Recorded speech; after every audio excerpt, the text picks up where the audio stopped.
As I was scanning the headlines this morning, something caught my attention. It was an article on CBC's website, cbc.ca, and at first I didn't take much notice of it until I saw the place it was talking about, and it's out of Windsor, Ontario. And the headline reads, "Public Health Unit in Ontario reinstates tougher COVID measures amid surge of cases." And it says that new measures which go beyond provincial regulations will take effect on Friday at 12:01 a.m. And the gist of it is that the public health unit there is putting new regulations in place, limiting the size of gatherings, requiring businesses, I guess, to have more work from home, that kind of thing. So it's not the particulars of the measures that stood out to me, but the rationale for them, or at least part of it. And according to this article, it says that, I'll just read it verbatim here, this is the CBC writing, "The new measures come in the wake of Windsor-Essex County Health Unit, along with 3 local hospitals and local paramedics, warning about strained acute care and hospital capacity issues."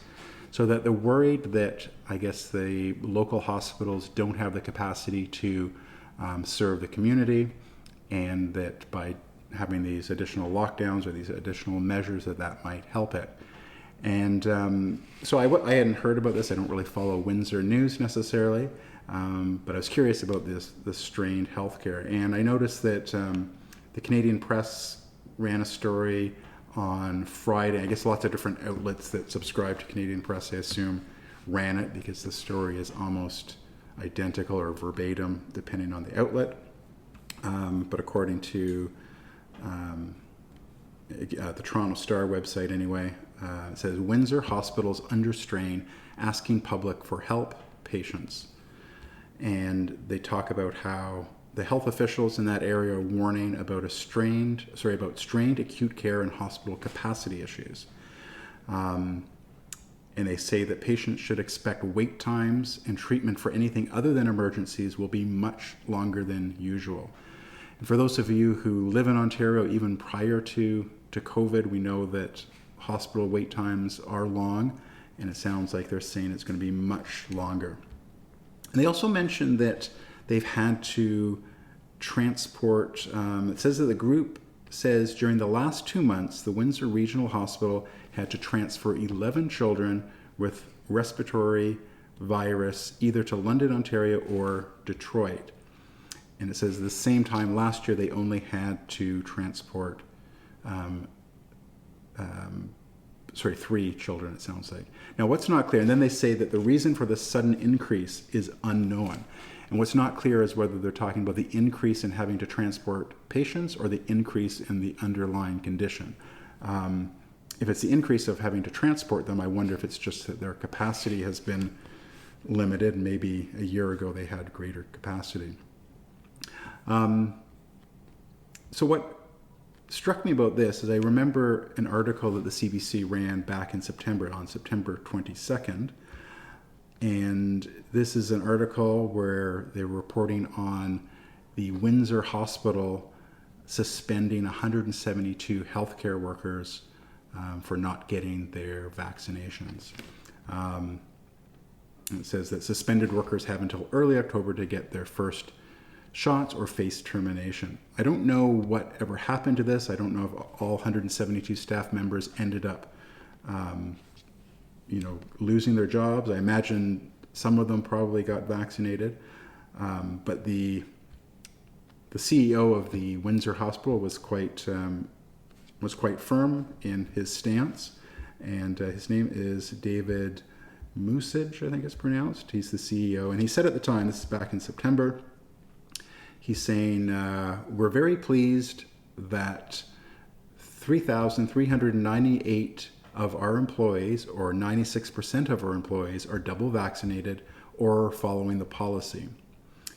And he goes on to say that, this is the CBC saying, despite the shortage of staff, Musyj says that the hospital is prepared. We'll be able to cope without them, I hope, he said.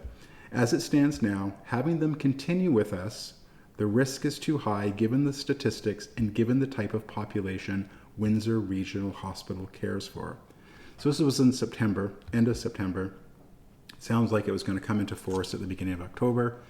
Now we are December 6th, and we're hearing that the Windsor hospital system is strained to the point where they have to transport children to other hospitals.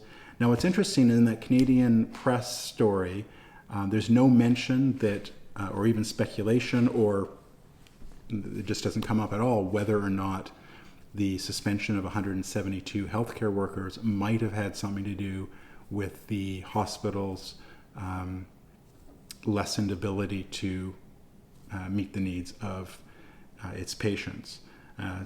Maybe it's a coincidence, maybe it has nothing to do with it, but they're both pretty close in time, September to December. Again, to me, 172 healthcare workers out of a system that's already strained and understaffed. Again, if you live in Ontario, even prior to COVID, our healthcare system is not, although I think it's decent. I think most people agree that the people who work in it are often overburdened. There's always a need for more funding, more capacity, even in the best of times. So taking out 172 people might have had something to do with their inability to meet the needs today.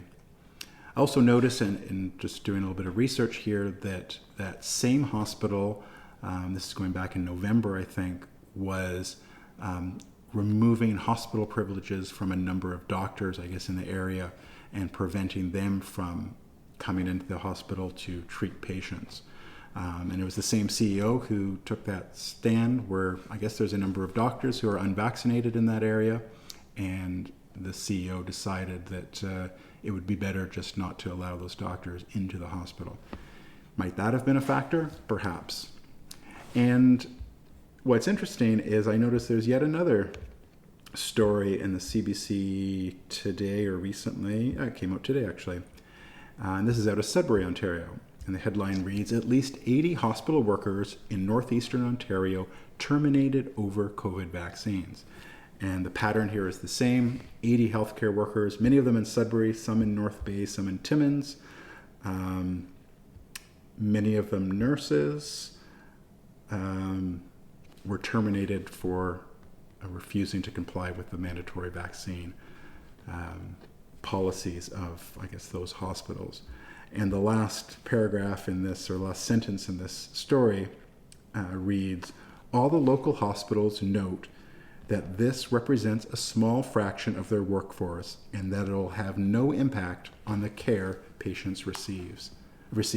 It sounds remarkably similar to what David Musyj out of Windsor had to say at the end of September, that the hospital is equipped, it will be able to handle things without all these pesky employees who refuse to share their vaccine status. And now December, the healthcare system in Windsor is under strain, and as a result, the health unit has to take on greater lockdown measures. I wonder if in Sudbury in the coming weeks or months, we'll see something similar.